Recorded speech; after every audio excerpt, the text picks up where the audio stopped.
as I sat huddled in the dimly lit corner of the castle's great hall. Quill scratching across parchment. I couldn't help but feel a sense of unease.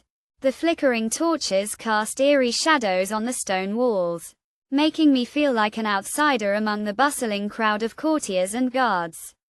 I was a writer, a weaver of words, not a warrior or a politician.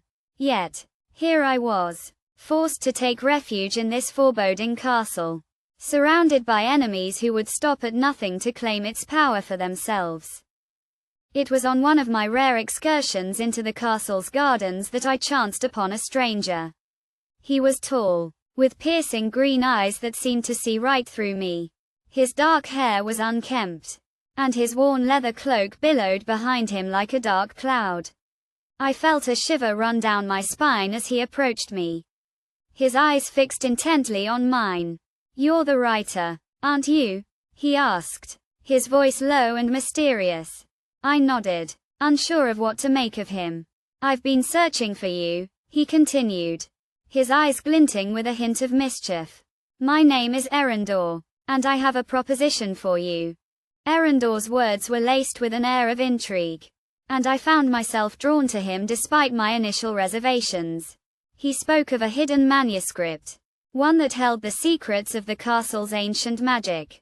He claimed that with my help, we could unlock its power and bring peace to the war-torn land. I was skeptical, but a part of me longed to believe in the possibility of such a thing. And so, I agreed to help him, despite the danger that lurked in every shadow. As we delved deeper into the castle's secrets, I began to realize that Erendor was not what he seemed. His words were laced with a subtle deceit, and I caught glimpses of a darker intent lurking beneath his charming facade. But I pushed aside my doubts, convinced that our shared goal was worth the risk.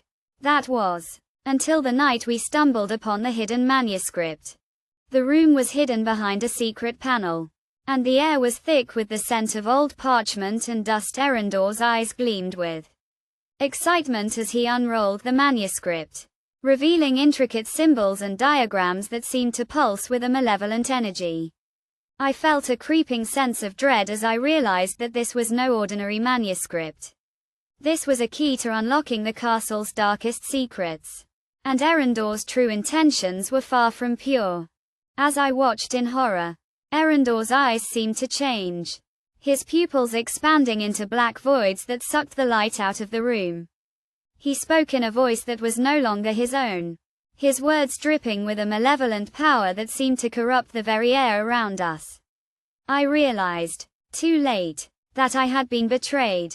Erendor was not a hero, but a pawn in a far larger game of power and corruption. I knew I had to act fast, or risk being consumed by the darkness that had taken hold of Erendor. With a surge of adrenaline, I grabbed the manuscript and made a run for it, the sound of Erendor's twisted laughter echoing through the corridors as I fled.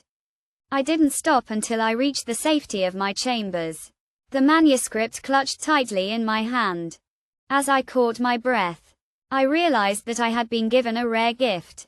The manuscript, it seemed, was not just a key to unlocking the castle's secrets, but a tool for harnessing its power. I could feel the energy coursing through me, a power that was both exhilarating and terrifying. I knew that I had to use it wisely, to prevent the corruption that had taken hold of Erendor from spreading further. In the end, it was a bittersweet victory.